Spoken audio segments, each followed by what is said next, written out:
Okay, see the Bragg's X-ray spectrometer. So first of all, I'll show you the diagram how it looks like. Bragg's X-ray spectrometer.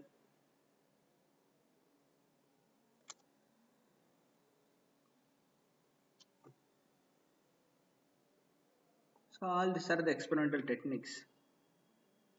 You can search in the Google, you'll get the more information about the data and everything. Bragg's X-ray spectrometer.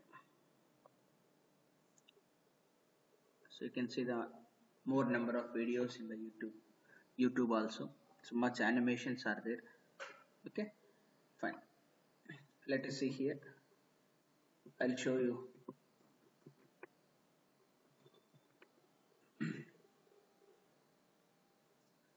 The Bragg's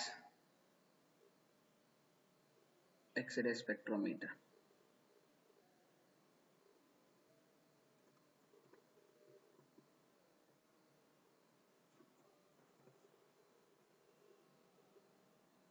Yeah, the device which is used by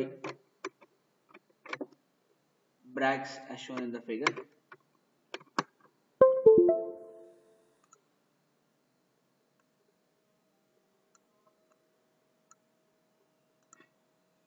Yeah.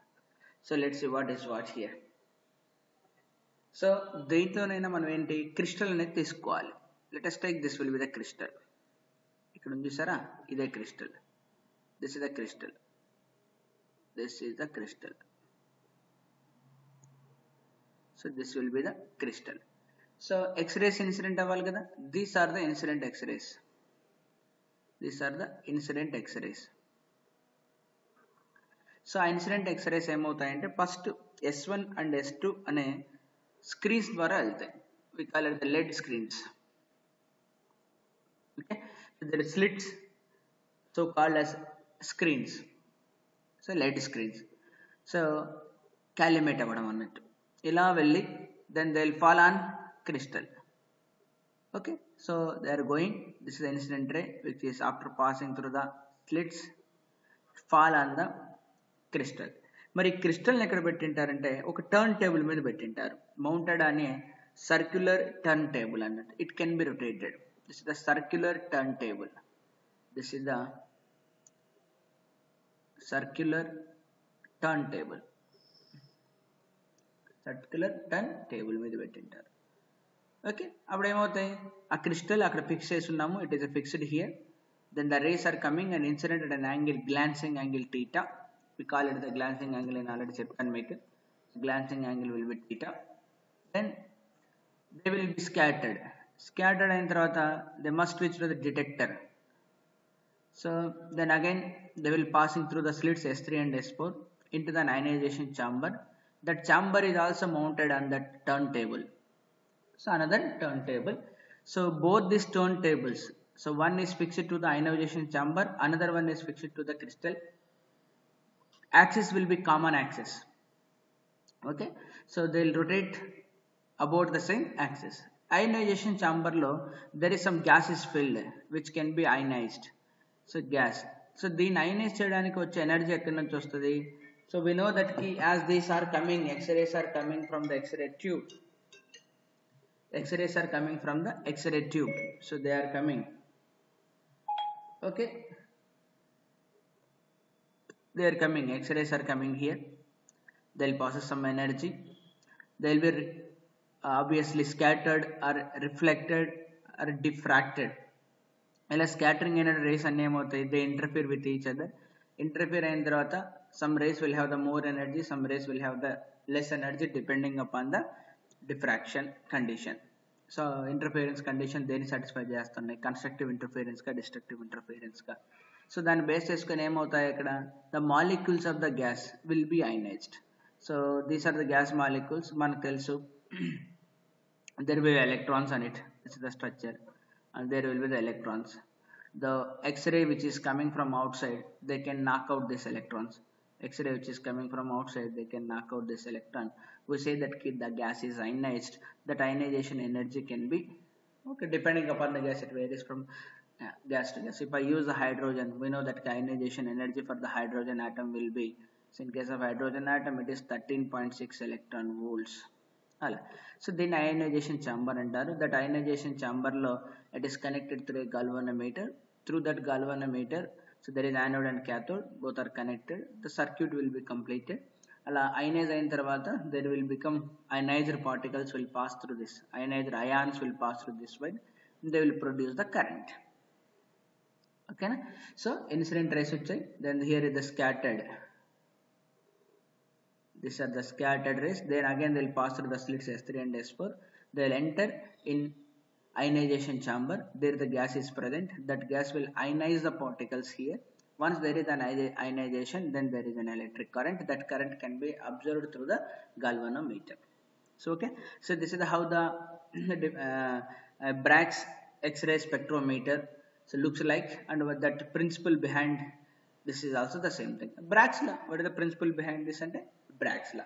So now what is important here in this experiment will be, so there is a crystal here. If you observe clearly, this is the crystal. I'm sorry. This is the crystal. This is the crystal.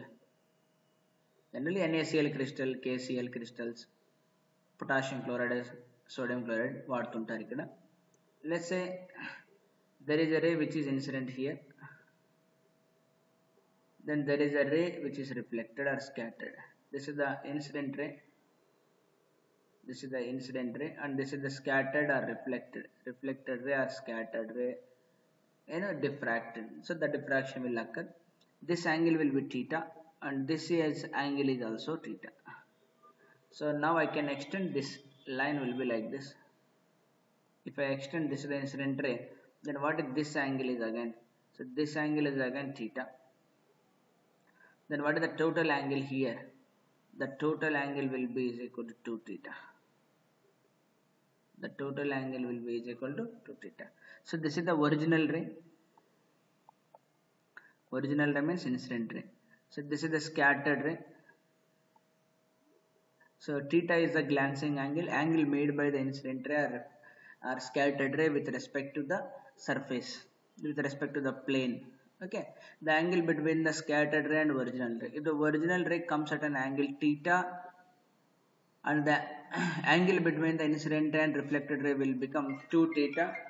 So there is now ionization chamber will be arranged in such a way that the angle between the incident ray and the reflected ray, that is when the ray is entering into the ionization chamber, there is an angle theta. So the two turntables will turn in such a way that any ray which incident on the crystal will pass through it. Ionization chamber అంటే ionization chamber లో ఖచ్చితంగా వెళ్తుంది. వెళ్ళింది అంటే it will ionize. Ionize అయింది అంటే there is a current. Okay, so now here I need to measure the ionization current and the angle theta.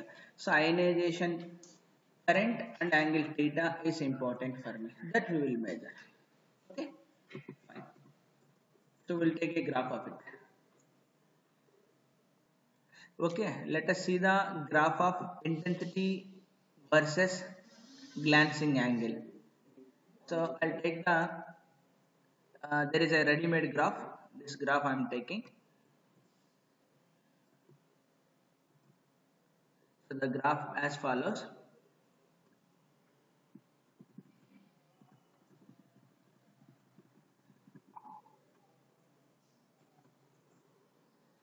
So this is the graph of ionization current versus glancing angle. So on the y-axis I have taken the ionization current on the y-axis. This is the current on the y-axis, and along x-axis I have taken the glancing angle theta. Okay, so we have seen that when there is a ray which is falling at an angle theta, there is a scattered ray which is again an angle theta. This scattered ray will enter into the ionization chamber that produces the ionization current. So let's see, there is an angle theta 1. At this theta 1 we have noticed that ionization current, that is peaks occur. So peak is occurring means the rays will be interference of rays is occurred, that is constructive interference is occurred. This is the condition for constructive. This is the first order interference and this is the second order interference, again constructive interference, and here it is again interference, constructive interference is occurred. So if we see the equation, that is Bragg's law, 2d sin theta is equal to n lambda, 2d sin theta equal to n lambda.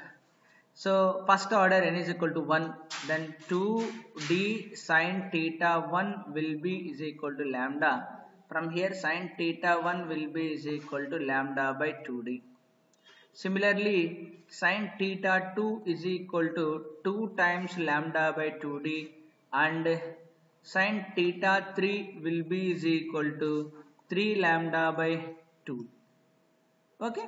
So in this manner I can see at theta 1 constructive interference, theta 2 constructive interference, theta 3 constructive interference, but intensity will never go to 0.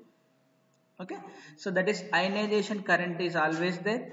For a certain angles we have seen this Bragg's condition is satisfied. So at that angle we notice that there is a constructive interference, the brightness will be observed, that is more is the current. Okay. So through this measurement of angles theta 1 and theta 2 we can estimate the intraplanar spacing. Okay. So theta 1 and theta 2 with the turntables we can understand. So turntables are well mounted, we can measure the glancing angle theta. The only unknown things here it will be either d. Suppose if d is already known, then wavelength of the X-rays can be measured. So with the help of Bragg's X-ray spectrometer we can understand the crystal structure. Okay. I hope you understood it. Okay, fine. Okay, fine students, now we'll take some problems related to Bragg's law. This is what actually the Bragg spectrometer. So we have seen this Bragg spectrometer, the graph related to Bragg spectrometer. Then let us go to some problems related to this Bragg's law. Let us take the first problem as follows. The problem 1 as follows. The problem 1 is the spacing between the principal planes of NaCl crystal is 2.82 angstroms. The spacing between the principal planes of NaCl crystal is 2.82 angstroms. It is found that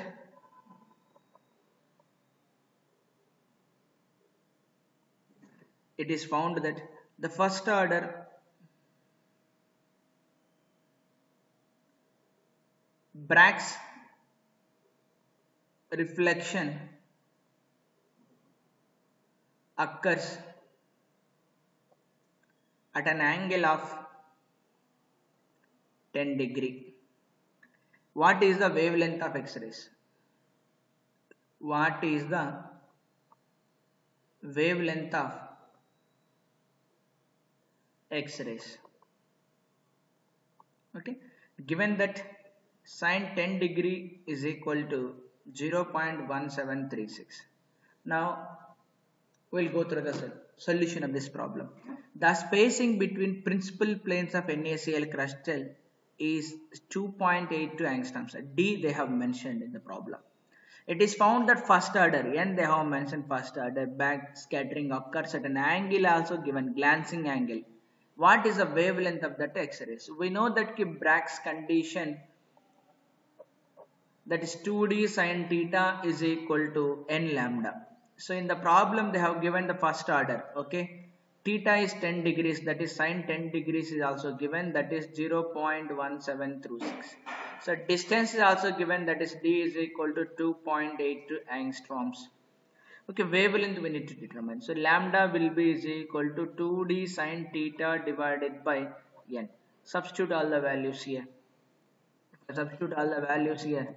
I'll get So lambda will be is equal to 2 into d value is 2.82 angstroms. Remember it is in angstroms. Sin 10 is 0.1736 divided by 1. So 2.82 into 2, that is approximately it is 5.16 into 0.17. 5 into it is 0.17. So 979, that means it is approximately will come as 0.9793. You take the calculator and do it. 9.73 angstroms. So this is the way of finding the so wavelength by using the Bragg's condition. Okay, fine. Now let us take another problem again based on the Bragg's law. The problem as follows. So what is the problem?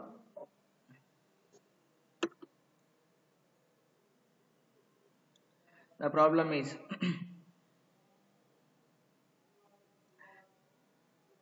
the line A of X-ray beam gives a first order reflection maximum at a glancing angle of 30 degree to the smooth face of a crystal. Line B of lambda is equal to 0.92 angstroms gives this third order reflection maximum at an angle of 60 degrees from the face of the crystal. Find the wavelength of line A. The line A of X-ray beam gives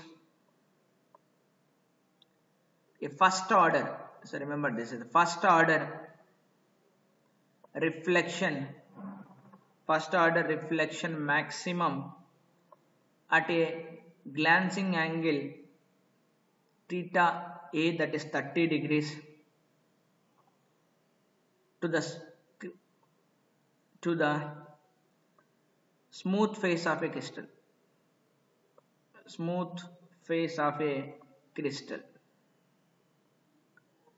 Line B of lambda is 0.92 angstroms gives a third order reflection maximum at an angle 60 degrees. Find the wavelength of line A. So see, in this problem, line A of X-ray, that is unknown wavelength, gives a first order maximum at an angle 30 degrees. Now line B, that is of wavelength 0.92 angstroms, gives third order maximum at an angle of 60 degrees. So okay, there are the two wavelengths is used in this problem. So in this two wavelengths, so given and same crystal, so definitely D will be same. So now this problem can be solved. It's very simple. So we can use the formula 2d sin theta is equal to n lambda. 2d sin theta is equal to n lambda. So in this problem, so D is same, 2 is same, theta is varying, n is varying, lambda is varying. Okay, I can write here. So sin theta A by sin theta B will be is equal to NA lambda A divided by NB lambda B.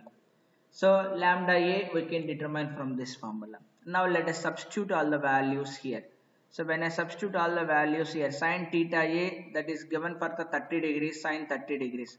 Sin theta B is given for the 60 degrees, that is sin 60 degrees.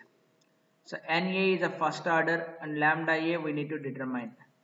NB is of third order, we need to determine, lambda B is given, that is of how many? 0.92 angstroms. So sin 30 degrees is 1 by 2, sin 60 is root 3 by 2. This is 1 by root 3 will come. So 3 into 0.92 divided by root 3 angstroms will be the lambda A. Okay, 3 into 0.92, that is by root. Now if I substitute all the values, I'll get the lambda A as, so if I simplify, root 3 is 1.7 something, so lambda A will be, so approximately 1.68 angstroms. So by taking the calculator we can do it. So this is the way of finding the wavelengths. Now go for the next problem. The next problem as follows. So the next problem as follows. The problem will be the first order Bragg's maximum of electron diffraction. The first order Bragg's maximum of electron diffraction in nickel crystal occurred at a glancing angle of 65 degrees. Calculate the de Broglie wavelength of electrons and their velocity. Okay, fine.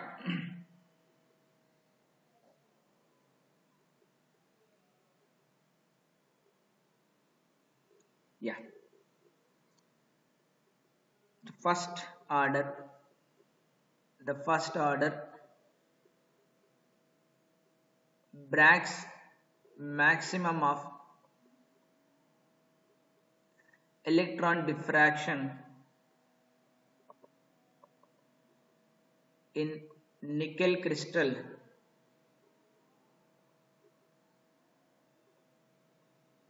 (0.4086 angstroms) occurred at a glancing angle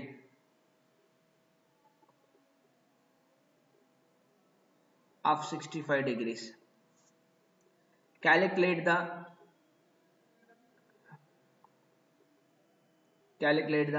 de Broglie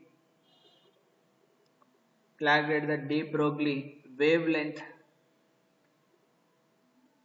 of the electrons and their velocity. Okay, so here again they have observed the first order Bragg's maximum of electron diffraction. So instead of sending the X-rays, they are sending electrons here on the nickel crystal. The planar separation is given at an angle of 65 degrees. Calculate the de Broglie wavelength of the electrons and their velocity. So de Broglie wavelength is easy to calculate, that is lambda is equal to h by p, that is p. That is p is the momentum of the electrons which are falling on the crystal, that is equal to mv. Okay, fine. Now lambda is equal to h by mv. From here I can calculate the de Broglie wavelength. Once I know the wavelength, I can calculate the velocity. Then what is the Bragg's condition? 2d sine theta will be is equal to n lambda. So what is the lambda will be here? The X-rays wavelength. But there is no X-ray here. The rays replaced by electrons here. Okay, fine. From here I can calculate the lambda. What is the lambda will be is equal to 2d sine theta by n. This is the lambda which is associated with the electron, that is a matter wave wavelength. Now in the problem they have given it will be of 2 into d value is 0.4086 sine 65 degrees divided by first order equal to 1. So now we substitute the values sine 65 degrees and all those things. So that is lambda will be is equal to 2 into 0.4086, that is angstroms. So into sine 65 value is 0.9063. By taking the calculator we can do it. Then lambda I'll get finally as 0.7501 angstroms. So if we want to represent in meters, 0.7501 into 10 power minus 10 meters. Okay, so once I know this, I can calculate the velocity of the electrons which are incident on the crystal. From this expression, velocity is equal to h by m lambda. So substituting the h value, that is 6.6 into 10 power minus 34 joule second, and mass of an electron is 9.1 into 10 power minus 31 kilograms, and lambda just now we calculated 0.7501 into 10 power minus 10. So answer I will get in meters per second after calculation, that is 9.776 into 10 power 6 meters per second. See, the speed of the electrons is very large, it is the order of 10 power 6. Okay, if I send the electrons with this much speed, then they'll behave like a waves called as a matter waves, and the corresponding wavelength will be So this, so then the wavelength will come as the order of 0.7. So this is the order of X-rays wavelength. So that is comparable with the lattice separation. So through that we can see that X-ray diffraction and everything. Okay, so like this manner we can solve any number of problems. So be careful, the problems also will come in the competitive examinations based on this Bragg's law. That experimental part maybe they'll not ask, but the application part, the problem solving part, they will ask in the examinations. Okay, thank you, I'll stop here.